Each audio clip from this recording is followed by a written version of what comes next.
You're watching Eye on Africa. I'm James Creedon. Time for a catch-up on the news from across the continent this evening.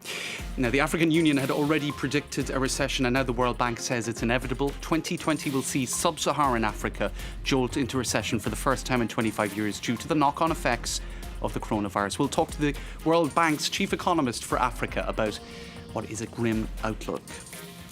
And we'll bring you a report from Cameroon, where an extensive door-to-door inquiry is underway in Douala to identify so far undiagnosed cases of COVID-19. And in Senegal, 3D printers could help make up for a shortfall in vital healthcare resources. We'll bring you more on that later on in the show.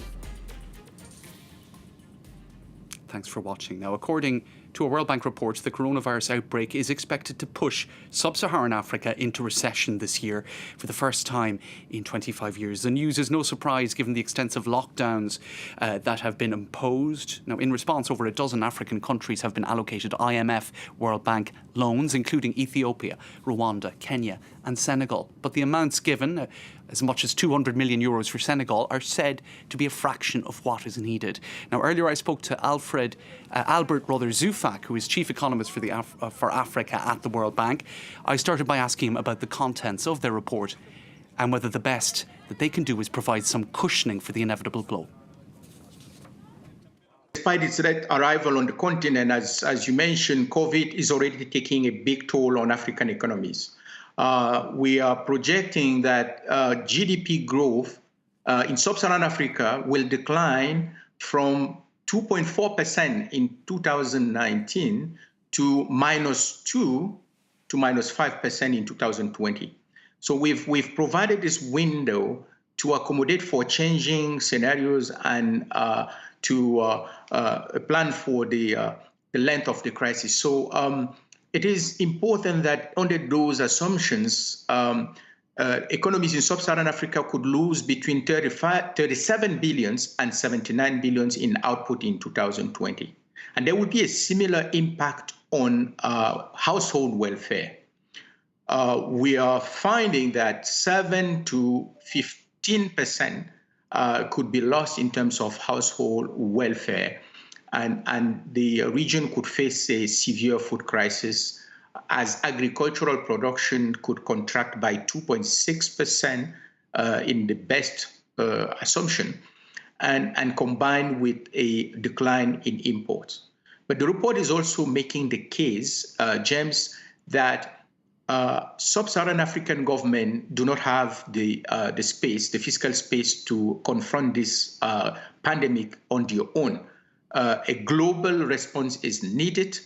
And within the global response, it's clear that a temporary debt relief, or what the World Bank and IMF has called a standstill, a debt standstill, needs to be part of the global response to soften this impact of COVID-19 on African poor.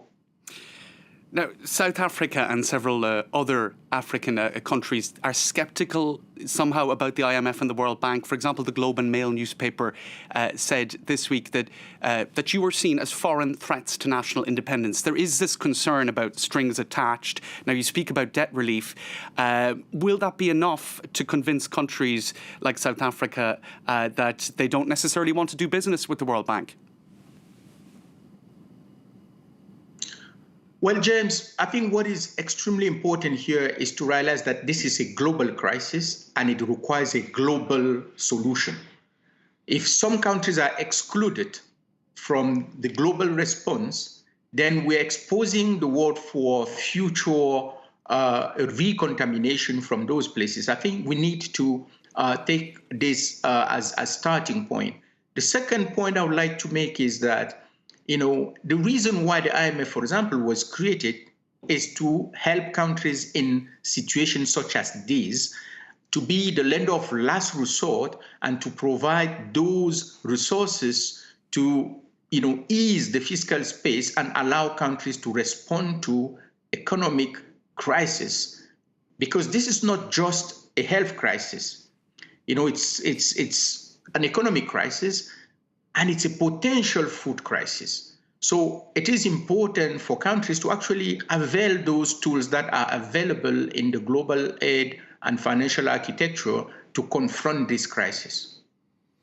Now, you speak about a global solution, but there are competitors, if you like, the Shanghai-based New Development Bank that was set up in 2015 by the BRICS, which includes South Africa, of course, and they're saying that they'll be looking more to the New Development Bank. Are we seeing a swing towards the east that is difficult to stop and perhaps even being accelerated at a time of crisis, away perhaps from the traditional institutions that have come and provided support, such as the World Bank?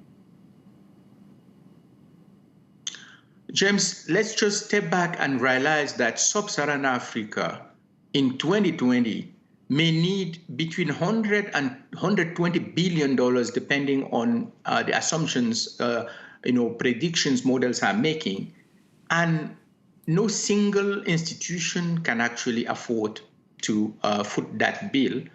There is space for the whole planet to actually come together to help Africa face this crisis. So, World Bank, IMF, Asian Infrastructure Bank, or any other bilateral institution, or even the private sector, we all need to come together to address this crisis. That was Albert Zufak speaking to me a little bit earlier. Now, a door-to-door inquiry has kicked off in Cameroon's largest city, Douala, this in a bid to track down those who have contracted COVID-19. Hospitals are on high alert for a surge in admissions. Our reporters went to find out more. Crowded streets despite the spread of coronavirus. The lack of social distancing in downtown Douala is a worry to authorities in Cameroon. Bonjour. Bonjour. C'est la campagne de santé contre le coronavirus. The country has just launched a massive testing campaign. Thomas is one of 1,500 health workers deployed to some overcrowded areas of the city for an unprecedented door-to-door screening. Est-ce que vous avez la toux? Non, pas de symptômes pour le moment. Each household gets a medical questionnaire about possible symptoms of COVID-19. Douala is suspected as being at the center of the Cameroonian outbreak. Several of our brothers who came home from abroad had the virus. Most of them escaped being quarantined. So they're scattered all over town. We have to find them. Many Cameroonians are happy to see the ramping up of sanitary precautions in the fight back against coronavirus. Si ça peut arranger la situation au niveau, c'est très bien. Parce qu'on s'est senti à un moment donné comme abandonné avec cette pandémie-là. Medical teams are alerted to any suspected cases. This unit has just been called in for its first screening in this neighborhood. This team, led by Dr. Ngufo, is racing against the clock, hoping to screen as many people as possible in the shortest time possible. This is a kit for 2 people. We will screen the lady and her daughter. It is a little stressful the first time. The adrenaline kicks in. But we try to keep our cool and cope. The expanded campaign gives testers 5 days to try and more accurately establish how many cases of coronavirus there are in Douala. The insight is invaluable as authorities trying to curb the spread of the virus in a city of nearly 4 million people. Now, if a global pandemic wasn't bad enough, East Africa is also contending with an upsurge in locusts. Ethiopia, Kenya and Somalia are the worst affected, where the locusts are threatening crops and, of course, livelihoods. Now, some 20 million people across the region are already experiencing food insecurity. One of the factors favouring the locust surge is high rainfall in March that led to new swarms. The Food and Agriculture Organization of the UN is engaged in efforts to contain the problem, despite current restrictions on the movement of personnel and equipment. $153 million has been allocated to tackling the problem. In Senegal, a team of 6 scientists has been developing a ventilator prototype that can be built locally using 3D printers. Now, if successful, up to 50 ventilators a week could be produced. And now that could be enough to make up for the shortfall in the country's hospitals. Laurent Berstecker has more. Since the start of the COVID-19 epidemic, The Senegalese researchers have been working around the clock to develop a locally made ventilator, a prototype that can be almost entirely built with a 3D printer. Donc il y a certaines parties de la machine que nous usinons nous-mêmes, nous concevons et nous imprimons. Et là, vous avez la machine qui imprime des pièces qui sont utilisées dans la machine. For patients suffering from acute COVID-19 symptoms, having access to a ventilator can often be the difference between life and death. But these machines are complicated and expensive to produce, and even countries such as France and the US are facing widespread shortages. Senegal currently has an estimated 80 working ventilators for the entire country, far from enough to deal with a potential nationwide epidemic. These researchers say that while their prototype is less efficient and sustainable than hospital-grade machines, it only costs around $70 to produce. Les ventilateurs qui sont dans les hôpitaux coûtent très cher, c'est vrai, mais aussi ont un certain confort dans l'utilisation et certaines caractéristiques d'ordre de longévité. On va essayer d'aller le maximum possible vers ces respirateurs, mais il faut aussi savoir qu'on n'aura pas forcément la même finition. After final adjustments and inspections are made, the prototype will have to be reviewed by the country's health authorities. If approved, the scientists estimate they could produce up to 50 a week.